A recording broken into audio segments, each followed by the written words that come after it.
Ouais, je suis contente de te retrouver pour ce live autour de notion d'auto-coaching. C'est vraiment cool.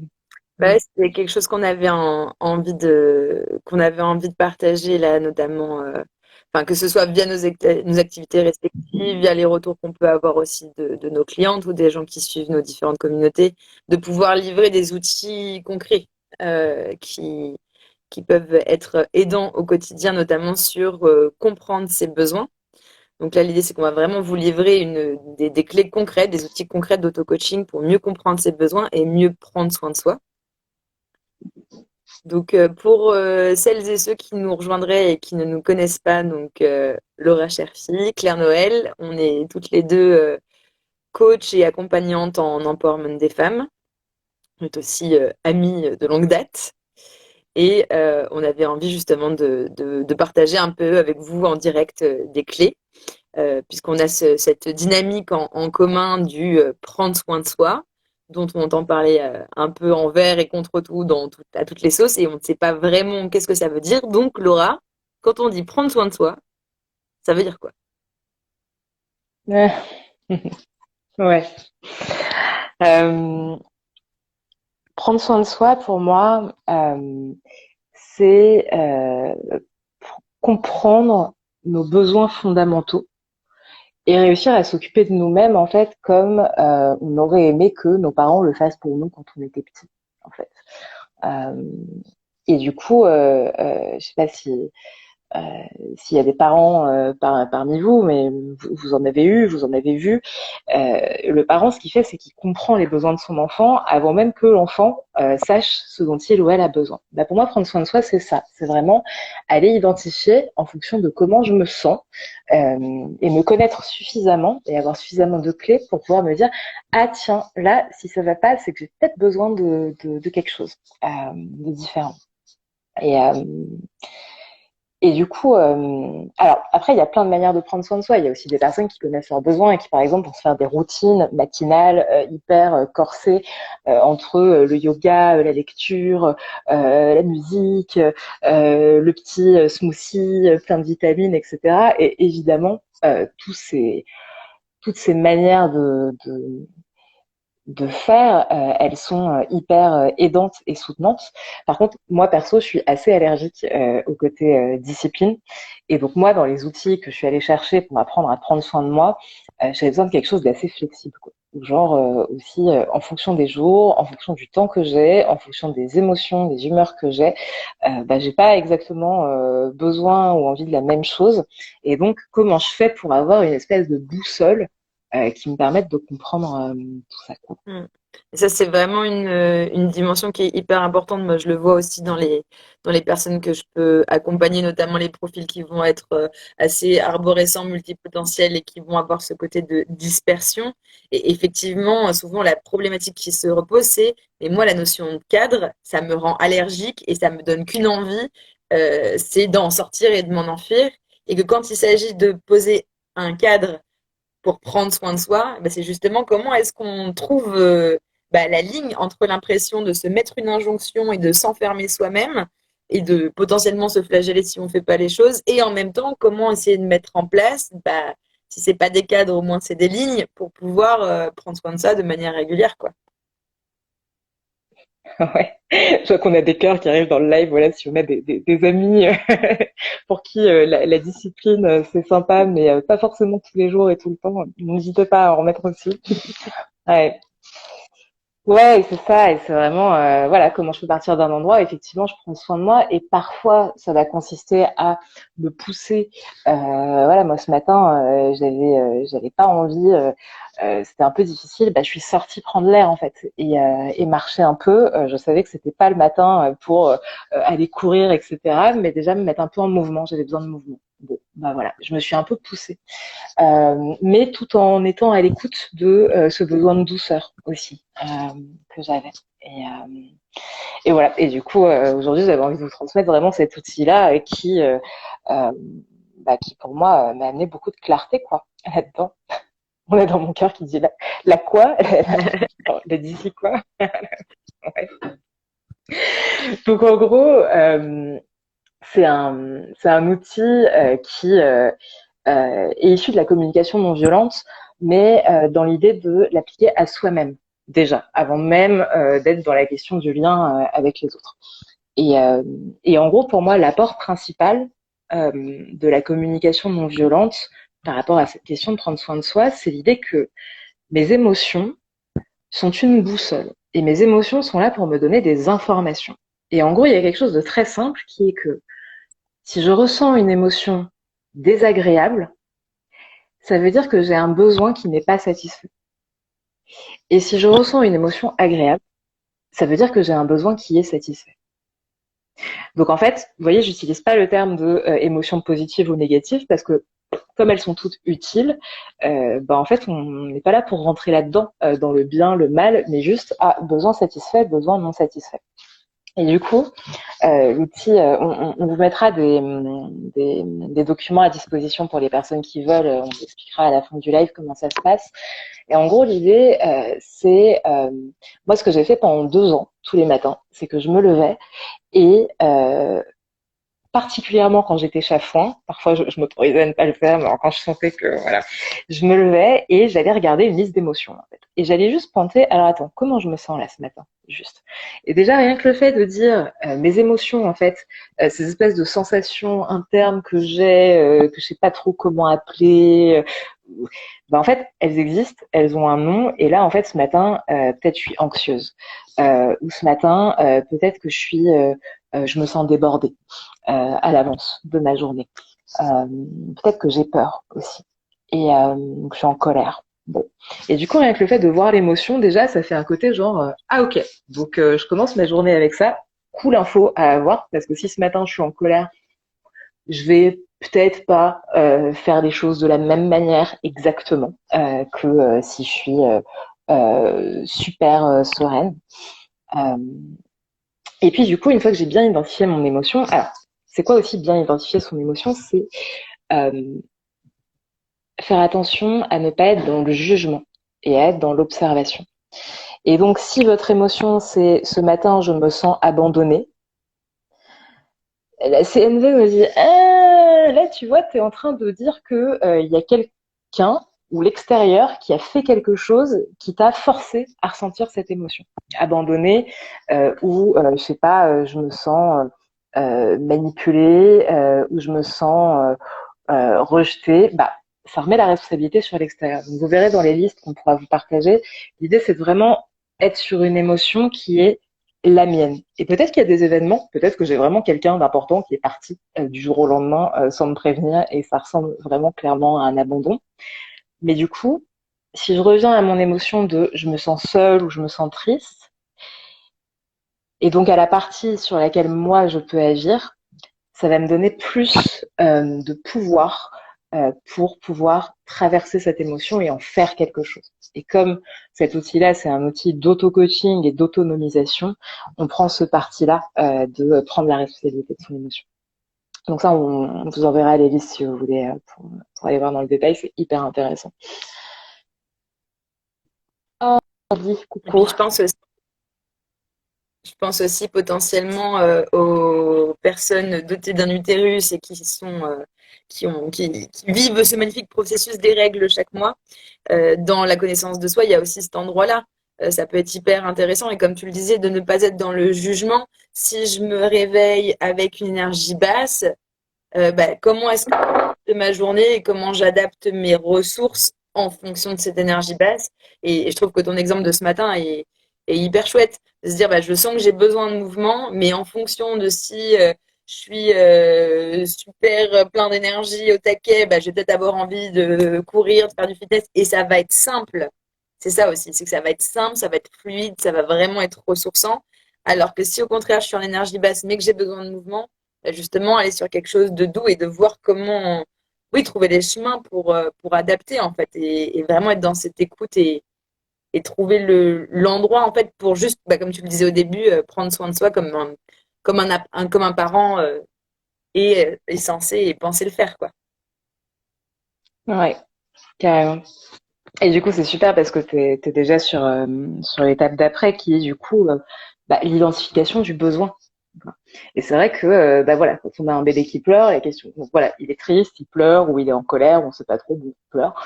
De quoi il ou elle va avoir besoin? Est-ce qu'on est dans le domaine de la nourriture? Est-ce qu'on est dans le domaine de la présence, du câlin? Voilà. Et du coup, après la liste des émotions, j'identifie mon émotion. Donc, par exemple, je me sens seule. Euh, Paf, liste de besoins. Et alors là, j'y vais en mode hyper intuitif. C'est-à-dire que on n'est pas là pour rationaliser et se dire si je me sens seule, c'est que donc je devrais avoir besoin de non non non. C'est juste non. Je reste connectée à mon émotion de je me sens seule et je regarde la liste et je vois là où les mots en fait qui me font du bien. Genre je pourrais croire qu'en fait si je me sens seule, j'ai besoin de je sais pas de contact humain. Et ben en fait, ça se trouve, c'est pas ça. Ça se trouve, je me sens seule et en fait, j'ai besoin de repos. Euh, ou ça se trouve, je me sens seule et j'ai besoin d'expression de moi, en fait. Et ça, on peut pas le deviner à l'avance. Et personne ne peut le deviner pour vous. Et c'est pour ça que cet outil de liste, il est hyper intéressant parce que c'est votre corps, en fait. C'est votre émotionnel qui va vous guider et faire la boussole pour aller vers là où on a besoin. Et ça marche aussi pour les émotions agréables, hein, du coup. C'est-à-dire que si je suis avec, je sais pas, là je suis avec toi Claire et je me sens enjouée, je me sens joyeuse, il y a quelque chose qui pétille, qui me fait du bien. Et je vais voir, tiens, lequel de mes besoins est rempli. Et je vais pas y aller avec ma tête, j'y vais en écoutant mon cœur. Et là je suis en mode, bah tiens, là je suis dans un besoin de partage qui est rempli. J'ai mon besoin de transmission aussi. Je suis dans ouais, dans le partage, il y a aussi tout un émotionnel avec toi, avec les personnes qui sont connectées, que je vois, voilà, je lis les messages. Et donc, ça marche aussi pour les trucs positifs, en mode, bah ça m'a nourri, quoi. Ça m'a fait du bien. Et je le garde en tête et je vais chercher à reproduire ça ou à faire vivre ça, en fait, d'une manière ou d'une autre, si ça me fait du bien. Mm, mm, mm. Mais bon, en général, quand on veut s'auto-coacher, c'est quand même plutôt sur les émotions désagréables, n'est-ce pas? Et en même temps, ce que tu dis est hyper intéressant parce que souvent, dans le développement personnel, alors en tout cas, je ne sais pas pour toi, mais moi, je le vois dans les personnes que j'accompagne, sont, vu qu'elles sont dans cette volonté d'avancer, de travailler sur elles, ont souvent leur focus et leur regard concentré sur le négatif, en tout cas ce qu'elles considèrent comme négatif, sur le désagréable, sur ce qui est difficile, sur ce qui demande effort. Et pas tant sur les moments où ça va bien, là où les moments où ça va bien, bah, comme tu viens de le dire, ils sont tout aussi apprenants parce que ça permet de mettre dans sa besace le ah tiens, peut-être que on peut aussi se faire cueillir en se disant bah tiens là je suis dans la nature et je me rends compte que je me sens hyper paisible.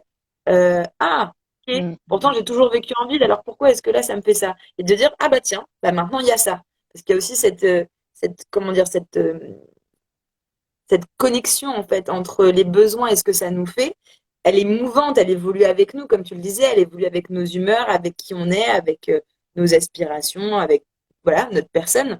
Donc je trouve que c'est aussi hyper important de pouvoir ouvrir le champ de conscience et de perception sur, mais je vais aussi être en observation et en accueil quand ça va bien et quand j'ai une émotion qui me remplit pour me dire ah tiens là j'ai peut-être des infos sur les besoins qui sont nourris et comment les nourrir du coup. Ouais.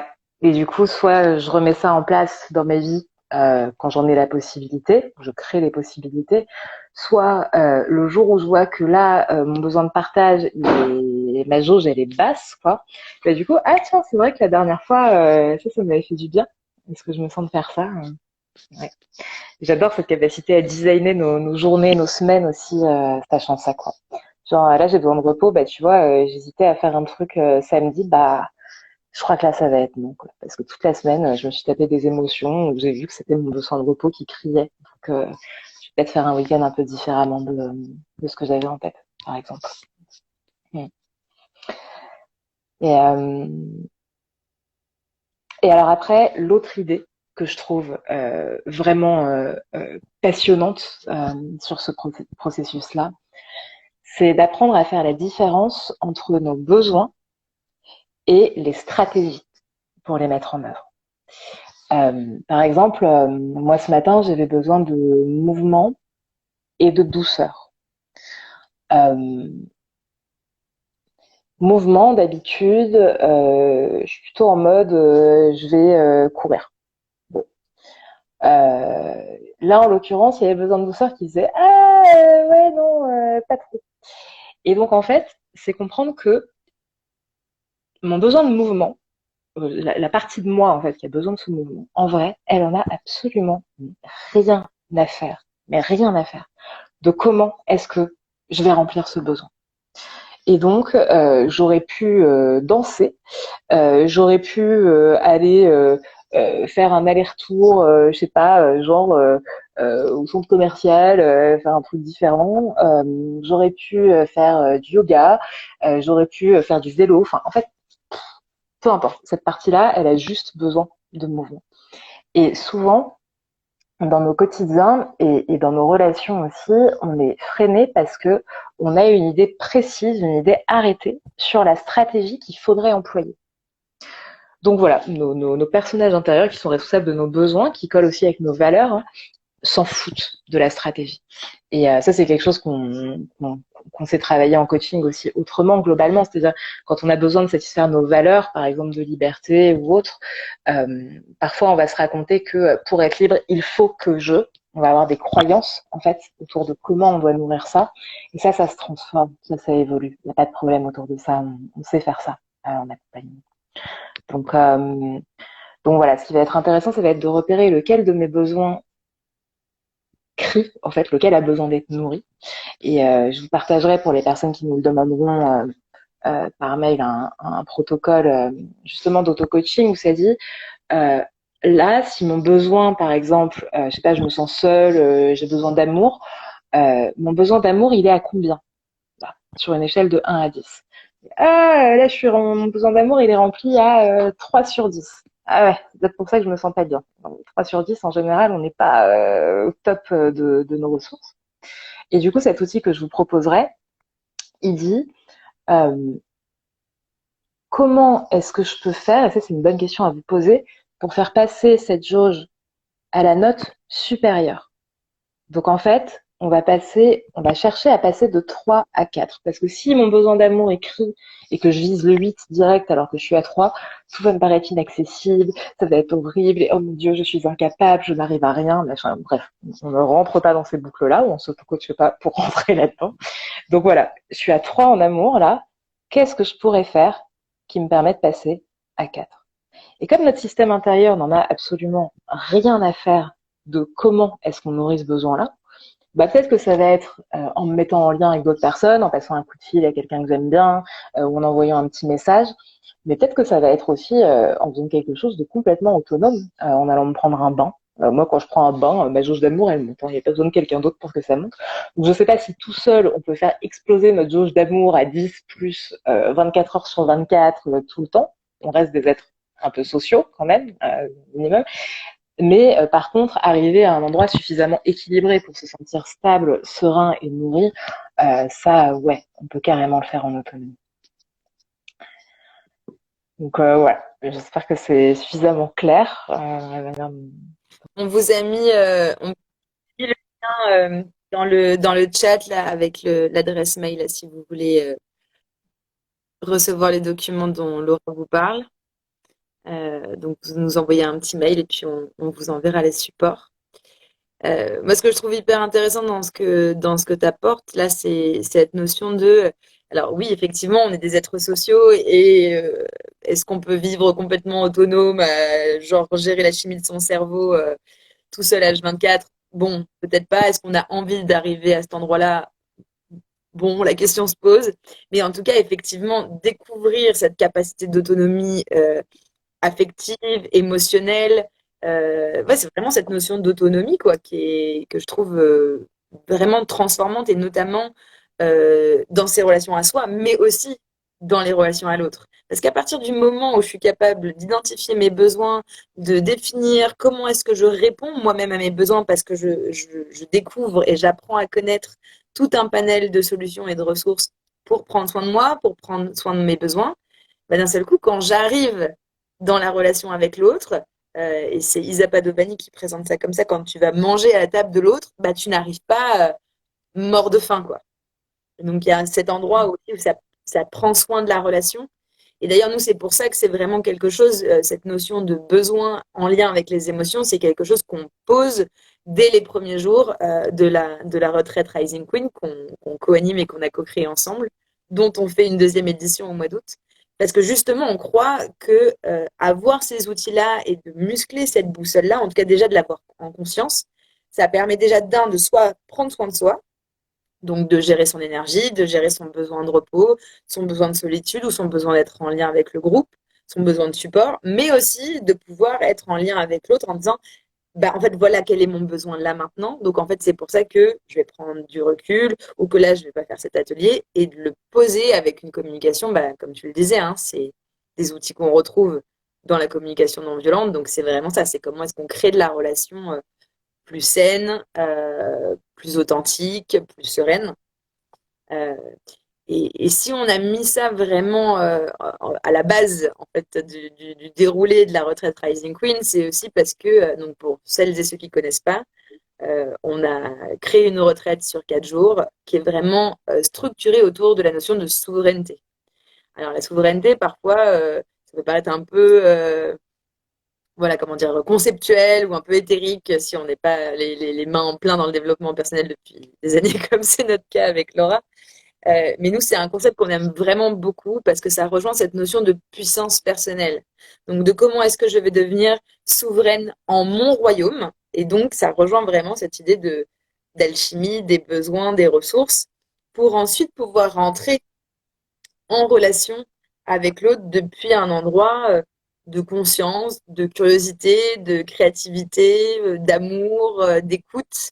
Et c'est quand même plus facile d'être dans l'écoute à partir du moment où on se sent bien, on a honoré ses besoins, que si on est complètement en crash et qu'on attend de se cramponner à l'autre pour que l'autre réponde à nos besoins. Voilà, c'est la fameuse scène qu'on a tous, toutes et toutes potentiellement vue, soit dans un film, soit dans une série, soit on l'a vécu nous-mêmes, de la personne qui rentre du travail et qui est complètement, voilà, qui est complètement KO de sa journée et qui a une autre personne qui l'attend à la maison, que ce soit les enfants, le partenaire, le conjoint, la conjointe, et qui lui saute dessus pour lui demander tout un tas de trucs parce que ça fait depuis le début de la journée qu'elle attend en ce moment pour qu'on prenne soin d'elle et en fait, voilà, ça rentre en conflit, quoi. Donc c'est vraiment je pense que cette notion de souveraineté, elle est vraiment centrale dans nos approches et dans nos pratiques respectives de coaching, d'accompagnement. Si jamais vous avez envie d'en savoir plus sur cette thématique-là, c'est vraiment, ça va être le fil rouge en fait de tous les lives qu'on va vous proposer là dans les semaines à venir. Donc chaque semaine, ça sera sur un moment de pause déj. On vous annoncera le thème en début de semaine. Et puis voilà, pour continuer à vous partager des outils, à échanger avec vous sur ces thèmes-là. Voilà, je ne sais pas si tu as envie de rajouter quelque chose, Laura.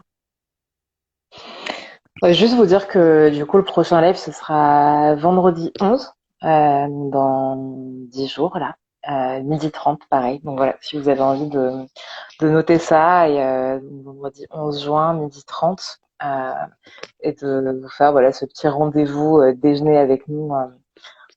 Ouais, on a vraiment envie de partager ces clés là de souveraineté parce que ça fait des années qu'on voit en fait la puissance que ça apporte en fait, aux personnes qu'on accompagne. Nous, on l'a déjà vu à l'intérieur de nous et voilà. Et comme tu le disais, euh, à partir du moment où je connais mes besoins et où je suis autonome dessus, ça va devenir beaucoup plus facile de communiquer avec les autres.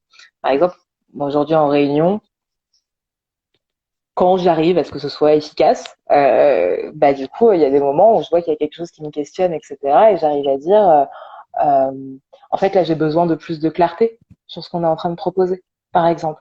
Et pof, il n'y a même pas besoin de rentrer dans la critique de quoi que ce soit. Juste, voilà, c'est être assertif en fait et dire en fait ce qu'on voit, ce dont on a besoin. Et ça nourrit évidemment au niveau perso, au niveau du couple, des relations personnelles, mais aussi énormément dans la vie professionnelle, dans tous les domaines de vie. En fait. Donc voilà, j'espère que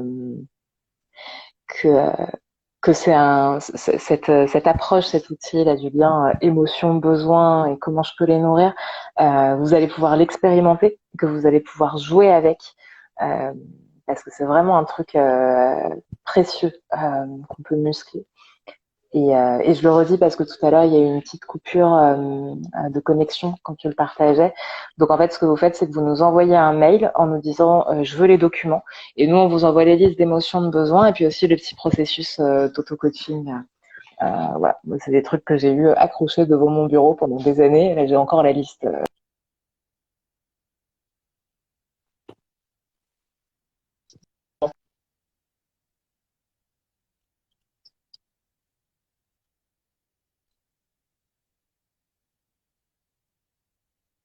Et puis, n'hésitez pas si vous avez des questions à nous les laisser en commentaire pour ceux et celles qui regardent le replay, soit par mail, soit en commentaire. Et puis, n'hésitez pas à partager cette vidéo aussi, à liker, commenter, partager, enregistrer. Ça permet aussi que ce genre de contenu remonte dans les algorithmes Instagram. Donc, n'hésitez pas. Et puis, bah, du coup, on vous donne rendez-vous vendredi 11. Et puis, si vous voulez plus d'informations sur la retraite Rising Queen, vous pouvez retrouver le lien sur nos comptes respectifs. Donc, Self-Love, Laura Cherfi et Claire Noël Coaching. Et c'est risingqueen.fr. Et vous retrouvez toutes les infos sur la retraite du mois d'août là-dessus. Yes. Ouais. Bon, bah, bonne fin de pot de déj. Et puis, on se dit à vendredi 11, du coup. Yes. Bonne app. Salut Laura.